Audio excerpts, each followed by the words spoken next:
अस्सलामुअलैकुम दोस्तों, आज मैं आपको एक ऐसे मुल्क की सैर करवाने जा रही हूँ जिसका नाम सुनते ही आपके ज़हन में ऑफशोर कंपनीज और दुनिया के अमीर तरीन लोगों के खुफिया पैसे का ख्याल आएगा, जिसने एक दफ़ा पूरी दुनिया में तहलका मचा दिया। इस मुल्क का नाम तो बहुत सारे लोग जानते ही हैं, लेकिन इस मुल्क के बारे में बहुत सी चीज़ें आप नहीं जानते। इस मुल्क में समुद्रों में जहाज़ों के लिए लिफ्ट्स बनाई गई हैं। समुद्र में लिफ्ट, वो भी बहरी जहाज़ों के लिए। ना सिर्फ ये जहाज लिफ्ट यूज करते हैं, बल्कि यहाँ से ये शिप पहाड़ के ऊपर भी चढ़ जाते हैं। जी हाँ दोस्तों, हम बात कर रहे हैं पनामा की। पनामा लीक्स क्या थी और कैसे एक नहर ने इस मुल्क की तकदीर का पलटा उलट दिया। पाकिस्तान और इंडिया से बगैर वीज़े के इस मुल्क आप कैसे जा सकते हैं? जी, ये पॉसिबल है। इसके अलावा बहुत से दिलचस्प हक़ाइक़ आज की वीडियो में आपको बताऊंगी, जो यकीनन आपके लिए नए होंगे। नए देखने वालों से मेरी गुजारिश है कि जल्दी से मेरे चैनल को सब्सक्राइब कर दें और बेल आइकन को प्रेस कर दें, ताकि हर आने वाली नई वीडियो का नोटिफिकेशन बर वक्त आपको मिलता रहे। चलते हैं अब हम पनामा के एक शानदार सफ़र पर। पनामा, जिसका official name Republic of Panama है।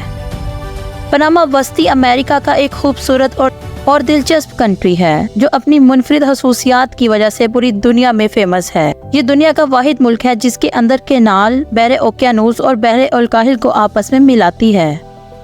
पनामा कनाल दुनिया का अहम तजारती रास्ता है। इस नहर की तमीर 1914 में मुकम्मल हुई। दोस्तों, अमेरिका को न्यूयॉर्क से फ्रांसिस्को जाने के लिए पूरा साउथ अमेरिका का सफ़र करना पड़ता था, और इसमें तकरीबन 1 महीने का वक्त लगता था, क्योंकि शिप को अटलांटिस ओशन से पैसिफिक ओशन में जाना होता था। 1904 में अमेरिका ने पनामा कंट्री में पनामा कनाल बनाई और जहाज इस कनाल से निकलने लगे। ये इतना ज़्यादा गेम चेंजिंग स्टेप साबित हुआ कि अब सिर्फ 16 घंटे में ही शिप न्यूयॉर्क से सैन फ्रांसिस्को पहुंच जाते हैं, जबकि पहले इनको यूरोप जाने के लिए 1 महीना लग जाता था। दोस्तों, ये कनाल दुनिया के किसी अजूबे से कम नहीं है।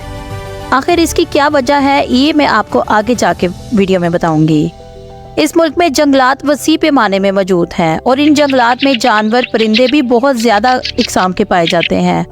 पनामा की आबादी की बात की जाए तो इसकी कुल आबादी 45 लाख है, और आबादी के लिहाज से ये 128वें नंबर पर आता है।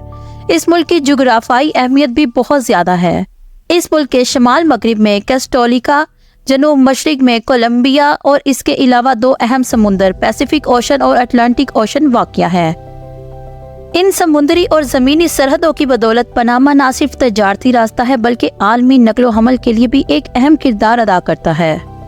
पनामा का दारुल हुकूमत पनामा सिटी है, जो जदीद लाइफस्टाइल का हामिल है, जबकि इसका old Panama city UNESCO world heritage का भी हिस्सा है। दोस्तों, यहाँ पर आपको एक अहम बात बताती चलूं, पनामा सिटी के अंदर रेन फॉरेस्ट भी मौजूद है। इस मुल्क में बोली जाने वाली जुबानों में स्पेनिश शामिल है। इसके अलावा इंग्लिश जुबान भी बोली जाती है। अगर हम इस मुल्क की मईशत की बात करें तो इसमें refined petroleum, cargo ship, tourism अहम किरदार अदा करते हैं। इसलिए पनामा अपने हित्ते में अमीर तरीन ममालिक में आता है। इस मुल्क की एक नहर जिसने इस मुल्क की तकदीर बदल दी, इसकी मईशत का 1/3 जनरेट करती है। इस मुल्क में 68% लोग शहरों में और 32% लोग गाँव में रहते हैं। इस मुल्क में सबसे ज़्यादा लोग रोमन कैथोलिक हैं, जो 85% हैं, और प्रोटेस्टेंट 15% हैं। पनामा कनाल ये एक अजूबे से कम नहीं। इस मुल्क की सबसे बड़ी खासियत इसकी ये लेक है। ये इतनी लंबी है कि जहाज़ों को गुजरने में 10 घंटे लग जाते हैं। इस नहर को बनाने की कहानी बहुत दिलचस्प है। ये 2 समुद्रों को आपस में मिलाती है। इस नहर से 15,000 से ज़्यादा शिप गुजरते हैं। कहते हैं फ्रांस ने इसको 9 साल तक बनाने का काम किया, जिसमें 20,000 मजदूरों की मौत हुई। इस नहर का बनना एक मुश्किल इंजीनियरिंग आर्ट था। दोस्तों, पूरी दुनिया में माल भेजने के लिए एक इजिप्ट में मौजूद स्विस कनाल है और दूसरी ये पनामा कनाल है। स्विस कनाल के जरिए चाइना, जापान के बहरी जहाज आसानी यूरोप तक रसाई हासिल कर लेते हैं, और अगर अमेरिकन कंट्रीज जाना हो तो इसके लिए पनामा कनाल का इस्तेमाल करना पड़ता है, जिसका फ़ायदा पनामा को बहुत ज़्यादा होता है, और पनामा इससे $4 लाख किराया भी हासिल करता है। दोस्तों, पूरी दुनिया में 50,000 से ज़्यादा शिप मौजूद हैं, जिनमें से 70% शिप इन्हीं कनाल से गुजरते हैं। अगर ये दोनों कनाल बंद हो जाएं तो इसका नुकसान पूरी दुनिया को होगा। पनामा की जमीन समुद्र से 30 मीटर की ऊंचाई पर है। पहले एक समुद्र से 30 मीटर तक शिप को ऊपर उठाया जाता है। इसके बाद कैनाल से गुजरने के बाद 30 मीटर दोबारा नीचे समुद्र में उतारा जाता है। ये वाकई ही इंजीनियरिंग का एक शानदार इम्तिजाज है। लेकिन आज पनामा को एक मसला दरपेश है। ये एक समुद्र से दूसरे समुद्र में जाती है। इस लेक का पानी पीने के लिए इस्तेमाल किया जाता है। इन शिप्स की वजह से 1,90,00,000 लोगों के पीने का पानी समुद्र में डालकर जाया करना पड़ता है। पहले बारिशें ज्यादा होती थी, लेकिन अब बारिशों की कमी की वजह से ये मसला दरपेश है। पनामा या लोगों के लिए पानी बचा सकता है या कनाल चला सकता है। कनाल से पनामा हर साल $4.2 बिलियन की आमदनी भी हासिल करता है। चाइना और अमेरिका पनामा के सबसे बड़े ट्रेडिंग पार्टनर हैं। पनामा का GDP $74 बिलियन है। इसकी आमदनी का सबसे बड़ा जरिया बैंकिंग, ट्रेड, कैनाल और टूरिज्म है। यहाँ के लोगों की औसत माहाना आमदनी $1,200 से $1,500 है। इस मुल्क में इस्तेमाल होने वाली करेंसी को बालबुआ कहा जाता है, जो पाकिस्तानी 276 और इंडियन 83 रुपए के बराबर है। पनामा के लोग खुश मिजाज, मिलनसार होते हैं, अपनी सकाफत पर फख्र करते हैं। यहाँ का कल्चर इनकी पहचान मानी जाती है। औरतें सफ़ेद रंग का लिबास ज़ेबतन करती हैं, जिसको पोलाड़ा कहा जाता है, जो कि इनके कल्चर का भी हिस्सा है। दोस्तों, इस मुल्क में आज भी नेटिव पाए जाते हैं, जो कि कच्चे घरों में रहना पसंद करते हैं, मिट्टी के बर्तनों में खाना पसंद करते हैं और उसी तरह अपना लाइफस्टाइल गुजारते हैं जैसे कि पुराने नेटिव्स रहा करते थे।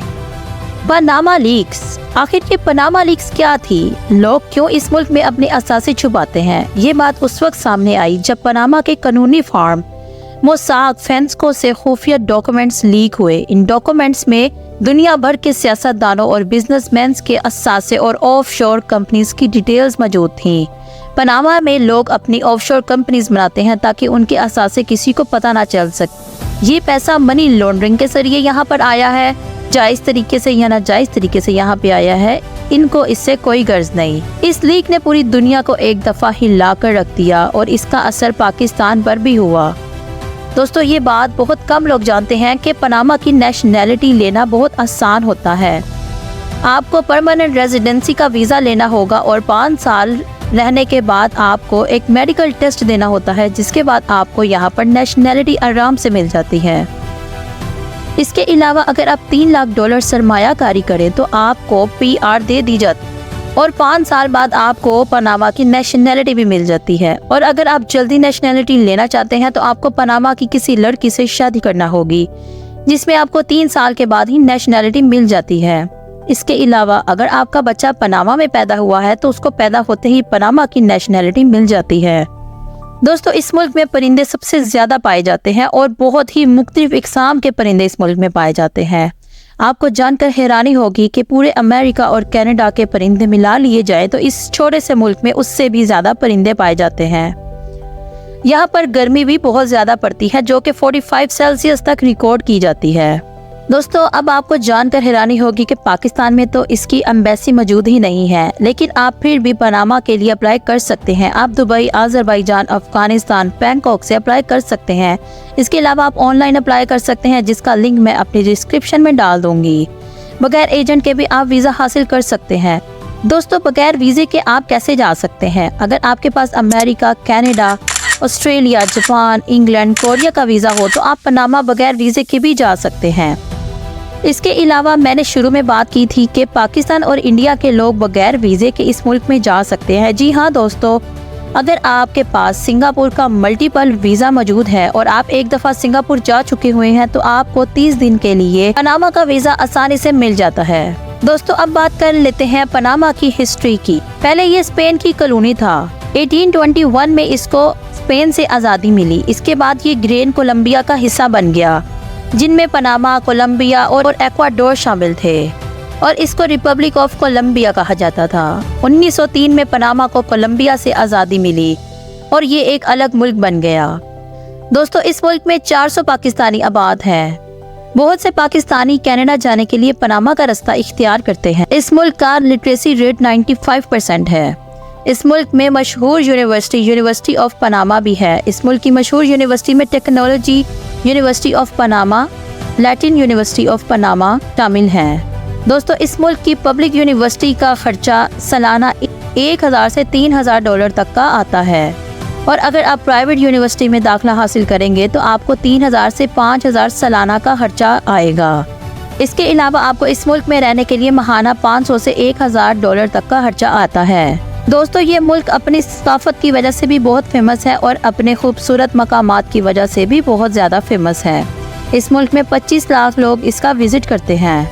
इस सिटी का ओल्ड टाउन इनके कल्चर को वाज़िया करता है। यहाँ की खूबसूरत गलियाँ और बाजार देखने से ताल्लुक़ रखते हैं। इस मुल्क में एक फेस्टिवल कार्निवल भी आता है जो फरवरी और मार्च में मनाया जाता है, जिसमें लोग रंग बिरंगे कपड़े पहनकर बाहर आते हैं और जश्न मनाते हैं। इस मुल्क में बहुत खूबसूरत आइलैंड भी पाए जाते हैं, जिनमें Bocas del island, pearl island बहुत ही फेमस है। अगर आप हिस्ट्री को पसंद करते हैं तो एरोबिया सी, पोर्टोबेलो नेशनल पार्क का विजिट करें। इसके अलावा एमाडोर कॉजवे ये भी बहुत शानदार जगह है। अगर आप पनामा जाएं तो इसका विजिट भी जरूर कीजिएगा।